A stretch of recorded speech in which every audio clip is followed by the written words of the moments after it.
We got you updated. This is Radio Imanzi News in English.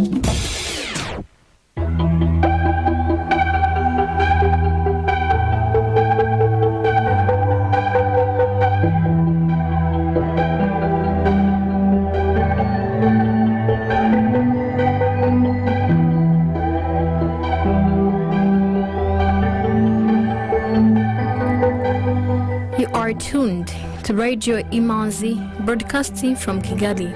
Here is the news in English, brought to you by Fiona Umuganwa. The headlines. President Paul Kagame arrived in Davos, Switzerland, where he attended a discussion on sports as a unifying force. The Rwanda Defense Force has called for the expanded joint verification mechanism to investigate cross-border shelling on Rwandan territory by the armed forces of the Republic of Congo. A massive sandstorm hit the Iraqi capital Baghdad today and several other provinces in the country.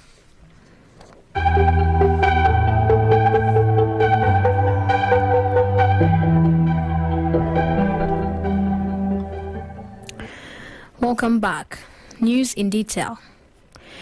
President Paul Kagame arrived in Davos, where he attended a discussion on sports as a unifying force, featuring His Excellency Sheikh Tamim bin Hamad Al Thani, the Emir of the State of Qatar, Gianni Infantino, FIFA President, Patrice Motsepe, CAF President, and Arsene Wenger.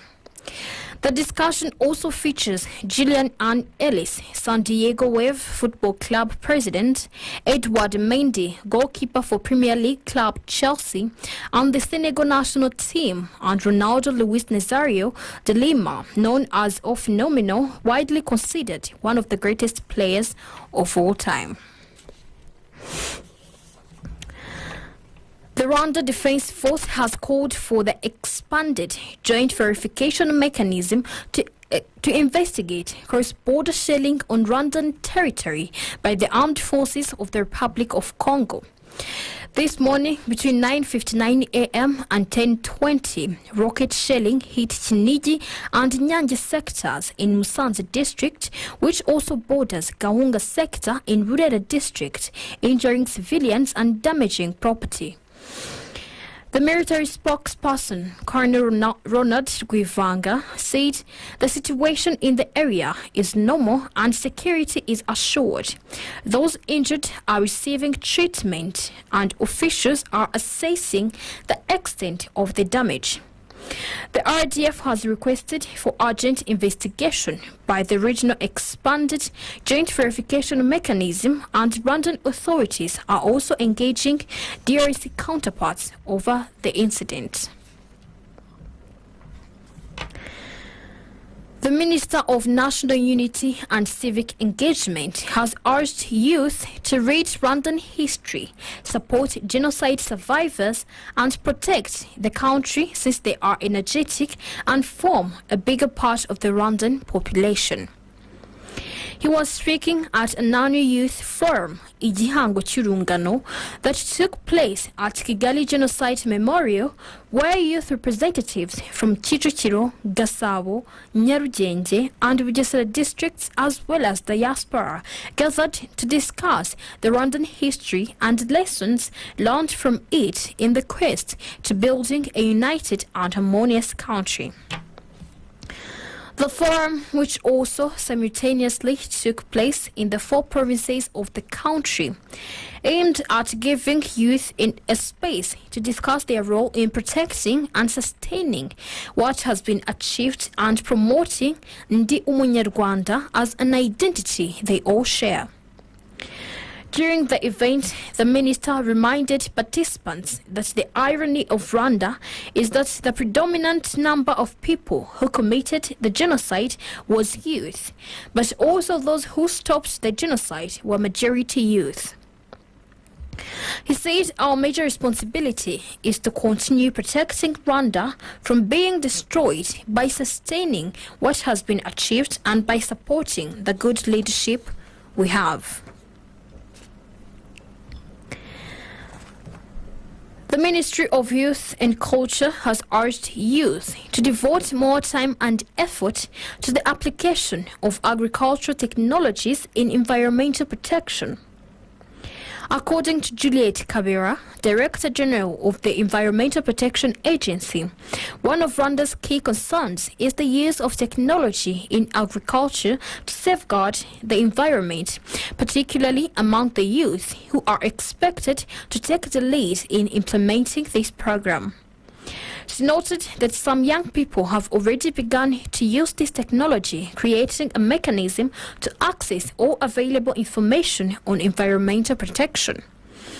In the context of environmental protection, the Rwandan government urges all stakeholders to integrate environmental protection in their initiatives, since it is the foundation of people's well-being. Residents of Gatumba sector in Ngororero district have started creating teams of people who can approach families that have malnourished children and give them practical advice concerning preparations of a balanced diet and resolving family conflicts. Mutetelezina Shifa, intern at Radio Imanzi, has this report. The initiative currently led by Aimable Kabanda, a past and representative of the Rwanda Interfaith Council in Gatumba. He said they found that malnutrition and stunting are problems that are affecting the people, and they took measures aimed at assisting children and families with such problems. He added that they are looking at recruiting more people who will play a role in assisting such children and families, and hopes the initiative will be working in the whole district in the future. Clemas Nyiratuza, a resident of Gitenga village in Gatumba sector, says she benefited from the program as she was taught how to take good care of her child who was being affected by malnutrition. Benjamin Mukunduhirwe, the vice mayor in charge of citizens' welfare in Ngororero district, says the district has more specific measures to fight the problem of malnutrition and stunting.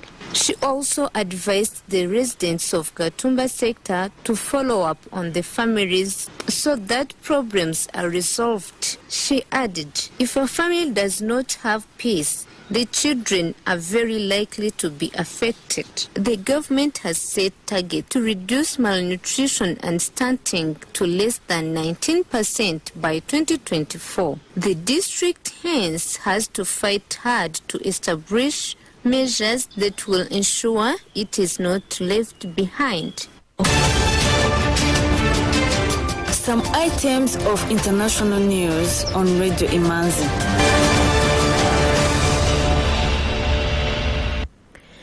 DRC President Felix Tshisekedi is on a 3-day state visit to Burundi. He was received by Burundi's Foreign Affairs Minister Albert Shingiro before meeting President Evariste Ndayishimiye at State House Bujumbura. President Tshisekedi was honored at Burundi's State House with a 21-gun salute and tree planting to mark his visit. After a closed-door meeting, the DRC leader said the two countries are seeking to strengthen bilateral ties and economic cooperation in agriculture, defense and security, and railway projects. Senegalese President Macky Sall has said he is traveling to Russia and Ukraine soon on behalf of the African Union, whose presidency he currently holds. At a joint press conference with visiting German Chancellor Olaf Scholz, Sall said that the trip had been due to take place on May 18th, that it did not go ahead due to the scheduling issues and that new dates have been put forward. He added that he had received a mandate from the African Union to undertake the trip, for which Russia had extended an invitation. A massive sandstorm hit the Iraqi capital, Baghdad, today and several other provinces in the country. A thick blanket of dust covered roads and buildings in Baghdad with an orange film. Drivers kept car headlights on to see the road during the latest sandstorm to engulf the country. The authorities have declared a day off at schools and universities, and the airports in Baghdad and southern provinces were shut down. Many people were taken to hospital and treated for breathing difficulties. The sandstorm is affecting several other countries in the region and is expected to last for 2 days.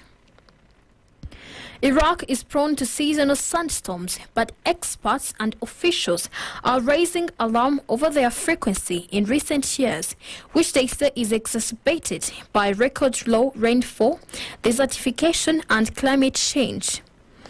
The World Bank has warned that Iraq could suffer a 20% drop in water resources by 2050. The Emir of Qatar has urged the international community to give as much attention to resolving the forgotten and ignored conflicts in the world, stressing in particular the Israel-Palestine conflict as it has to the war in Ukraine. Addressing business leaders at the World Economic Forum in Davos, Switzerland today, Emir Sheikh Tamim bin Hamad Al Thani said that while laser focus is rightly applied to finding a diplomatic solution to the Ukrainian crisis, help and solidarity should be given to victims of every race, nationality and region. He mentioned the case of Shireen Abu Akleh, the veteran Palestinian-American Al Jazeera correspondent who was killed by Israeli forces earlier this month in the occupied West Bank. He said her death was just as horrific as the 7 journalists killed in Ukraine since March of this year, and the 18 other journalists killed in the Palestine since 2000, and many other journalists killed in the line of duty in Iraq, Syria and Yemen. Afghanistan's Taliban rulers have started to enforce a new order requiring all female TV news anchors in the country to cover their faces while on air. After the order was announced on Thursday, only a handful of news outlets complied. But on Sunday, most female anchors were seen with their faces covered after the Taliban's Vice and Virtual Ministry began enforcing the decree. A local media official said his station had received the Taliban's order last week, but on Sunday it was forced to implement it after being told it was not up for discussion. Economic news is a regular feature on Radio Imanzi. The Rwanda Stock Exchange Market Report. The trading session recorded a total turnover of 13,900,000 Rwandan francs worth of bonds traded in one deal on the fixed income market, while the equities market remained quiet. Bralirwa closed the counter at 160 Rwandan francs, Bank of Kigali at 260 Rwandan francs, I&M Bank closed the counter at 43 Rwandan francs, Simirwa at 120 Rwandan francs, M10 Rwanda at 179 Rwandan francs, Equity Bank at 440 Rwandan francs, Kenya Commercial Bank at 370 Rwandan francs, National Media Group at 1,200 Rwandan francs, Uchumi Supermarket closed the counter at 104 Rwandan francs, and RH Buffalo closed the counter at 526 Rwandan francs as the market closed. The currency market review of today. The Kenyan shilling buying price was 8.6 Rwandan francs, and the selling price was 8.8. Tanzanian shilling buying price was 0.43 and the selling price was 0.44. Ugandan shilling buying price was 0.27 and the selling price was 0.28. Burundian franc buying price was 0.49 and the selling price was 0.5. The US dollar buying price was 1,011 Rwandan francs and the selling price was 1,031 Rwandan francs. The British pound buying price was 1,269 Rwandan francs and the selling price was 1,294 Rwandan francs. The euro buying price was 1,071 Rwandan francs and the selling price was 1,092 Rwandan francs. With that, we come to the end of tonight's edition.